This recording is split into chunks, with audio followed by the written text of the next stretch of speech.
Hey everyone, in this tutorial, I'll show you how to use Google Maps offline in 2026.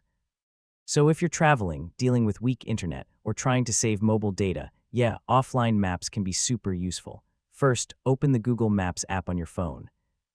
Offline maps work best inside the mobile app, both on Android and iPhone. Next, type the city or area you want to save for offline use. This could be a town, travel destination, or even your local area. Now tap your profile picture in the top right corner, then select Offline Maps from the menu. After that, tap Select your own map. You can zoom in or out to choose how much area you want to download. The larger the area, the more storage it uses. Once everything looks good, tap the Download button. Google Maps will save that area directly to your device.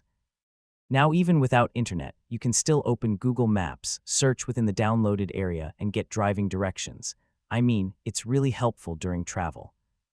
You can also enable automatic updates so your offline maps stay current. Just open Offline Map Settings and turn on Auto Update. Just keep in mind some features like live traffic, cycling routes, and transit directions may not work offline. So yeah, that's how to use Google Maps offline in 2026. Pretty simple setup, and honestly, it can save you a lot of trouble when internet access disappears. Thanks for watching, and I'll see you in the next guide.